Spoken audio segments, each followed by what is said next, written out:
Usted escucha De 40 para arriba, el primer programa de información y opinión de las mañanas en Florida Central.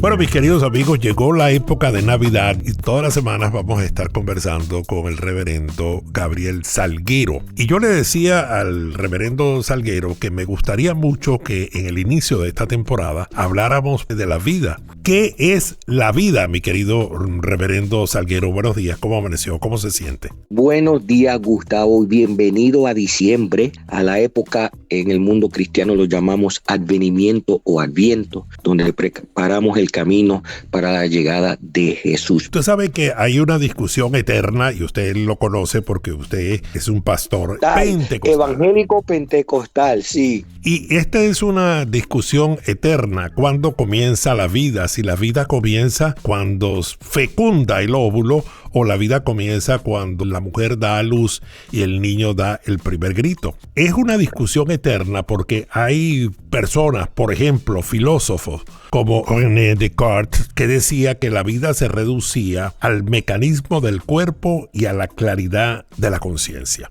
Y eso es precisamente lo que yo quiero hablar con usted hoy, reverendo. ¿Cuándo comienza la vida? ¿La vida comienza en aquel momento o la vida comienza cuando uno empieza a tener conciencia? Bueno, lo que tú acabas de citar se conoce como Cartesian Dictum de René Descartes. En latín, él dijo cogito ergo sum, que traducido al español es pienso, por lo tanto soy. Existo.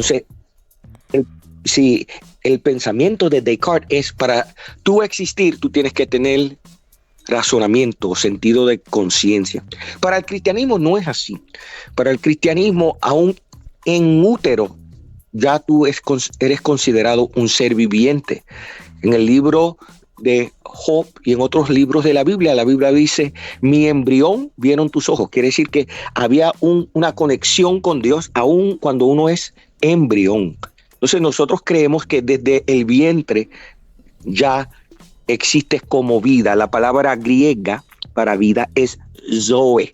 Y la palabra hebrea para vida es hayam.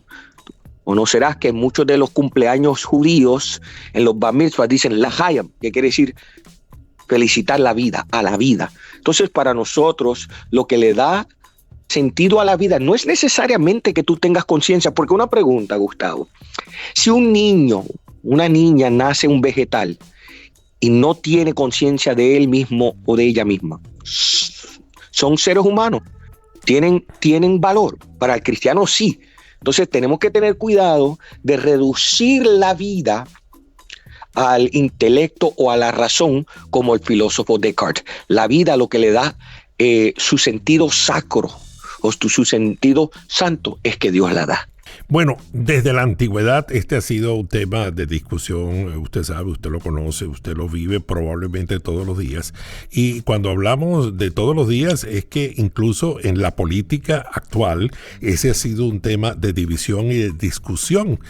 Todo lo que tiene que ver con las políticas de permitir la autonomía de una mujer para decidir si da a luz o no a lo que tiene dentro de su vientre. Ahora, yo le pregunto, ¿la vida es un problema que tiene finito, que se acaba, o la vida es eterna? El ser humano no se reduce solo a la biología. Nosotros los cristianos también pensamos que el ser humano tiene alma, es espíritu. Si vamos a las conversaciones simplemente biológicas, seculares, reducimos la vida a simplemente lo que se ve. Pero hay algo más trascendental, que es la vida del espíritu. El ser humano tiene espíritu, tiene eternidad. Entonces, usualmente cuando estos debates ocurren, especialmente en la política o en las esferas de la filosofía, hay uno que está argumentando desde la dimensión biológica. Pero para mí, la vida tiene una dimensión biológica, pero esa no es la única dimensión de la vida. Y es allí que podemos hablar de la eternidad. ¿Y en qué se diferencian? Porque el sistema del alma y del espíritu nos habla de eternidad, mientras el sistema biológico tiene su límite. Usted hablaba de lo biológico y no sé por qué me vino a la mente Hannah Arendt, que aportó un giro importante, que es que la vida humana se define menos por lo biológico y más por la acción. Es decir, vivir plenamente implica aparecer ante otros, participar en el sentido del mundo común. Y desde esa perspectiva, la vida adquiere un carácter público. La vida es esto mismo que empezamos a notar a partir de hoy, esa necesidad de reencontrarnos con el prójimo. Gustavo, qué bueno que mencionaste esta discusión. Estás hablando de la filósofa, la pensante Hannah Arendt. Ella escribió un libro que se llama La vida de la mente, The Life of the Mind. Tengo muchas discrepancias y muchas diferencias con ella, pero ella sí habla de lo que muchos psicólogos hablan. Hay un ser biológico, pero hay un ser social. Porque si nos reducimos solo a lo biológico y lo fisiológico, perdemos toda una riqueza fecunda de lo que es la vida. El estudio de ontología es el estudio de existencia. Descartes habla de la existencia racional. Yo pienso, por lo tanto existo. Pero hay otra que la Biblia nos habla que se llama la existencia relacional. Tú y yo fuimos creados para estar en comunidad, para tratar al prójimo con amor. ¿Qué es el mensaje de la Navidad? En la tierra paz y buena voluntad con toda la gente, con todos los humanos. Entonces, esa dimensión relacional, por más inteligente que tú seas, si tú no sabes tratar a tu prójimo, tú puedes ser un ser intelectual, racional, pero una persona que tiene unas deficiencias y careces del amor humano, del calor humano, de la humildad, de la gracia, de la misericordia. Mira, Hannah Arendt, tú te acordarás, Gustavo, ella escribe porque ella sufre una crisis filosófica a partir del Holocausto, de la Segunda Guerra Mundial, donde matan a 6 millones de judíos. Y ella, a observar los casos de Nuremberg, dicho sea de paso, va a salir una película de los casos de Nuremberg, donde trajeron a los tribunales internacionales a todos esos nazis que mataron a inocentes. Y ahí comienzan a preguntarse esta pregunta, pero ¿qué es el valor de la vida? ¿Cómo un ser humano puede obedecer una ley de un general, un dictador que mande a matar a la otra gente?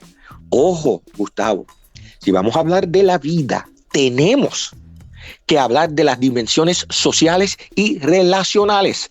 Dios nos creó para estar en relaciones con Él y con otro ser humano. Y en esa relación, amarnos como amar al prójimo como nos amamos a nosotros mismos. El dilema que tenemos es que hay mucha gente que habla de la vida solo en una forma egoísta, solo en una forma de ellos mismos, sin ver las dimensiones relacionales de la vida. Ahora dígame una cosa, pastor, y quizás yo, no sé, yo la he seguido a Arendt muchas veces y la he leído y la he releído, porque me interesó mucho pues toda su experiencia y toda su interpretación de aquel dantesco episodio. Pero ¿el que vive tiene alma? La Biblia dice que cuando el ser humano muere, el espíritu vuelve a Dios, quien lo dio o quien lo entregó o quien lo regaló, depende de tu traducción del lenguaje original. La Biblia dice en Génesis, vamos a esta narrativa de la creación de la humanidad, donde vemos la famosa pintura de Miguel Ángelo en la Capilla Sistina, la creación de Adán, la creación del hombre. La Biblia dice que cuando Dios crea la humanidad, sopló en la humanidad y ese ser humano vino a ser un ser viviente, en hebreo nefesh. ¿Qué es lo que le dio vida a ese ser humano, a ese pedazo de tierra? El soplo de Dios, el soplo divino es lo que le da a Dios, Dios le da a la humanidad para hacerlo un ser viviente. El espíritu es lo que le da la vida. Y el espíritu, el cuerpo y el alma, todas esas partes intrínsecas componen la vida. La vida de los seres humanos estamos hablando, por supuesto. Por supuesto, estoy hablando de la humanidad, por supuesto. Estamos hablando de la vida de los seres humanos, espíritu, alma y cuerpo. Quienes tienen vida procuran tener un legado. La vida tiene diseño, la vida tiene propósito, la vida tiene metas de crecimiento, de ayudar a la familia, ayudar a hijos, luchar por un mejor porvenir por el mundo y por nuestra familia. Yo pudiera concluir con todo lo que usted ha dicho, Pastor Gabriel Salgueiro. La vida se piensa, se interpreta, se vive, para utilizar el mismo concepto de la vivencia del ser humano. Mi invitación a todos los escuchas es, ¿por qué no vivimos en la plenitud de la vida? ¿Por qué relegar nuestra vida a solo desarrollarla en un nivel? ¿Sabes que hay gente que va al gimnasio todos los días y son fisiculturistas y están saludables y comen bien? ¡Qué bueno! Pero tú solo estás desarrollando una dimensión de tu vida, la física. Hay otra gente que estudia, lee, conoce toda filosofía, argumentos, ciencia, matemática. ¡Qué bueno! Has desarrollado otra dimensión de tu vida, la vida intelectual. Pero ¿qué de la parte espiritual? ¿Qué de la parte moral? Si queremos, querido Gustavo, como tú bien has dicho, tener un vistazo de una vida integral y completa, busquemos desarrollo en todo, en lo físico. Vaya al gym, coma bien. En lo mental, estudie, lea libros, abra su mente. Pero también en lo moral, como tú tratas a tu prójimo, en tu comportamiento, y también en lo espiritual. Yo no sé, yo lo voy a pronunciar probablemente mal y usted me va a corregir. Kierkegaard. Tú estás hablando de Soren Kierkegaard. Exactamente. Kierkegaard, un famoso filósofo que nos escribió sobre la fe, la calidad de la vida. Excelente, Kierkegaard, ¿cómo no? Claro, y me interesó mucho siempre leerlo porque él planteaba la vida humana, la definió como la caracterización de la elección y decía que la elección implicaba descartar infinitas posibilidades. Y a mí me llamó mucho la atención porque yo siempre he vivido a base de decisiones, de asumir cosas en la vida y descartar otras. Es decir, la elección, y usted lo acaba de nombrar, no lo refirió específicamente, pero probablemente ahora sí me lo va a explicar si esa es la vida, el momento en el que uno decide hacer algo y descartar lo otro. En la teología cristiana se llama libre albedrío, o Nietzsche lo llamaba el poder de la voluntad, the power of will. Kierkegaard en sus libros nos habla de lo que él llama el caballero andante de la fe. Él escribe en un libro que se llama Temor y Temblor sobre Abraham. Y él dice que parte de la fe es arriesgarse en la vida, de creer a Dios y de perseguir una búsqueda de Dios. Y esa gran aventura de atreverse a hacer cosas. Mire, nada en la vida garantiza que siempre vamos a ganar lo que intentamos. Eso es una falacia. Pero yo prefiero intentar y fracasar que no intentar. Parte de la vida es lo que Kierkegaard llama la gran aventura de la fe. Pero, Gustavo, vivir es tomar riesgo. Muy bien, con eso nos quedamos, mi querido amigo. Usted escuchó al reverendo Gabriel Salguero. Reverendo, sus servicios son los domingos. Son los domingos a las 10 de la mañana y a las 2:30 del mediodía en 11236 de Satellite Boulevard en Orlando, Florida. Y pronto, principio del próximo año, vamos a estar en Curry Ford. Todos son bienvenidos. Reverendo, con esto nos quedamos. ¿Por qué no le agregamos la cita de Gabriela Mistral? Busqué a Dios y no lo hallé. Busqué a mi hermano y nos hallamos los tres.